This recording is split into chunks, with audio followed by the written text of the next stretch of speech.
কলা রুটি দুপুরে যাবে আমার ঘরে আছে লাগবে না এবার কিভাবে মাপের মধ্যে তুমি কম লাগবে না 190 হতে হবে। রান্নার পরে তো আরো বাড়বে, ধরেন 1.5 গুণ হবে।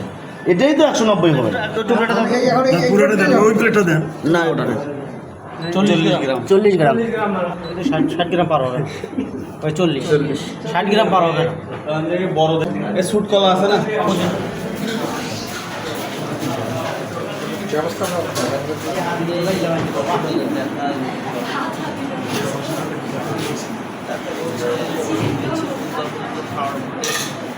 এখানে কিছু অনিয়ম আমি দেখতে পেলাম আর কি। সেখানে হলো যে ময়লা আবর্জনা স্তূপ ছিল, সেটা সকাল 8টা-9টার মধ্যে অপসারণ করার কথা, 12:30 সেটা অপসারণ করা হয় নাই। এই ব্যাপারে আমি পৌরসভা দৃষ্টি আকর্ষণ করছি, যাতেগুলো ময়লা প্রতিদিন 9টার মধ্যেই এখানে অপসারণ করা হয় এবং একটা সুন্দর একটা পরিবেশ তৈরি করা হয়।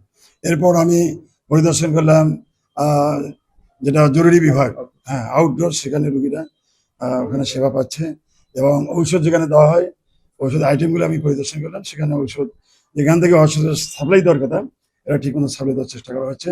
আর যেটা এখানে পাওয়া যাবে না শুধু সেটাই বাইরে রুগীরা ক্রয় করে নিতে পারবে। এখানে কিছু সংস্কার কাজও চলছে আর কি। আপনারা নিশ্চয়ই অবগত আছেন যে গাইবান্ধা সদর হাসপাতালটা এটা 50 শয্যা বিশিষ্ট হাসপাতাল ছিল। এখানে এই যে পুরাতন ক্যাম্পাসটা, এটা এখন যেটা ড্রেনেজ ব্যবস্থা হয়েছে নিচু হওয়ার কারণে এখানকার ময়লা যেটা আছে, পানি যেটা আছে, এটা সরবরাহ করি। এটাও সংস্কারের কাজ আমরা হাতে দিয়েছি, গণপূর্ত এটা সংস্কারের কাজ করছে। সর্বোপরি এখানে আমরা আজকে যে রান্না, এই রুগীদের যে রান্নার ব্যবস্থা হয়েছে, এই রান্নাঘরে আমরা পরিদর্শন করেছি। এই রান্নাঘরে আসি এখানে দেখলাম যে প্রতি রোগীর জন্য যেটা বরাদ্দ ছিল সেই বরাদ্দ ভাবে এখানে সেটা রান্না সরবরাহ করা হচ্ছে না। এখানে তত্ত্বাবধায়ক সাহেব এখানে বলছেন যে 250 রোগীর এগেনস্ট এখানে প্রায় 400 মতো ভর্তি আছে। সেখানে এই খাবার 250 খাবারই 400 জন রোগীর কাছে পরিবেশন করতে হবে। এই কারণে কিছুটা মানে ঘাটতি হয়েছে। যেখানে 100 ওই ব্রয়লার মুরগি 190 গ্রাম দেওয়ার কথা, সেখানে আমরা ওজন করে দেখলাম যে 40-35 গ্রাম হয়। যদি এই 250 থেকে 400 রুগীকেও দেওয়া হয়, এখানে 40 গ্রাম 35 গ্রাম হওয়ার কথা নয়, এটা আরো বেশি হওয়ার কথা ছিল। আমরা আজকে এটা পরিদর্শন করলাম।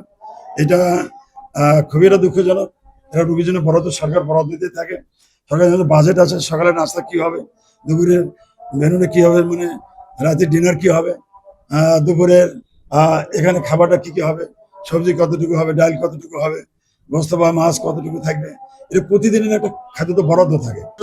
সেই বরাদ্দ অনুযায়ী যেটা দেওয়া পাওয়া একটা রুগী পাওয়ার কথা, সেটা আমি ঘাটতি দেয় না। এটা ডালও দেখলাম কম আছে, সবজিও কম, এবং আমরা এই ব্রয়লার মুরগি যেটা মাপি দেখলাম এটা কম আছে। আমি হাসপাতাল কর্তৃপক্ষ, এখানে তত্ত্বাবধায়ক সেবা আছেন, আমি দৃষ্টি আকর্ষণ করতে চাই আগামীকাল থেকে, মানে রাতের খাবার থেকে যাতে কোনো ঘাটতি না হয়। রোগীর জন্য যেটা প্রাপ্য, এটা সরকার টাকা দেয়, বরাদ্দ দেয় সরকার, এখানে এটা কম দেওয়া হবে কেন, এটা কেন ঘাটতি করা হবে? আমি আজকে হাসপাতাল কর্তৃপক্ষের দৃষ্টি আকর্ষণ করতে চাই যে এখন থেকে রুগীর যেটা বরাদ্দ আছে এটা ঠিকমতো দেওয়া হয়, এবং অতিরিক্ত রোগীর জন্য যেটা বরাদ্দ, যেটা এই খাবার থেকে বিতরণ করা হয়, এটা হলেও কিন্তু এত কম হওয়ার কথা নয়। আমি আশা করব হাসপাতাল কর্তৃপক্ষ সবার দৃষ্টি আকর্ষণ করতে চাই, এখন থেকে যেন এই খাদ্য পরিষ্কার পরিচ্ছন্ন এবং রোগী যেটা সেবা এটা যেন পূর্ণাঙ্গভাবে পায়, পুরো খাদ্য যেন রোগীরা পায়, সরকারের প্রধান সঠিক আমরা কাজে লাগাতে পারি। এই দেশটা আমাদের, এই বাংলাদেশ আমাদের, হাসপাতাল আমাদের, গাইবান্ধাবাসী, এখানে প্রায় 26 লক্ষের মানুষের বাস, একটি মাত্র স্বাস্থ্য সেবায় হাসপাতাল। এই হাসপাতাল যদি অনিয়ম হয় তাহলে জনগণ এখানে কষ্ট পাবে, জনগণ দুর্ভোগ হোক, এটা আমি চাই না। আমি আশা করব এখন থেকে যে নিয়মে যেভাবে যতটুকু বরাদ্দ আছে সেটা রোগীরা পায়, এবং হাসপাতাল পরিষ্কার পরিচ্ছন্ন সহ যাবতীয় এখানে রোগীর সেবা, ঔষধ সরবরাহ, এই প্রতিটা কার্যক্রম আমি ভালো দেখতে চাই। এটা আর বরদাস্ত করা হবে না। আমরা আশা করব এখন থেকে সরকারের বরাদ্দ অনুযায়ী রোগীরা খাদ্য পাবে, যেটা ঔষধ রোগীরা সাপ্লাই পাবে। এখানে আরো কিছু অনিয়ম এটা যেন বন্ধ হয়।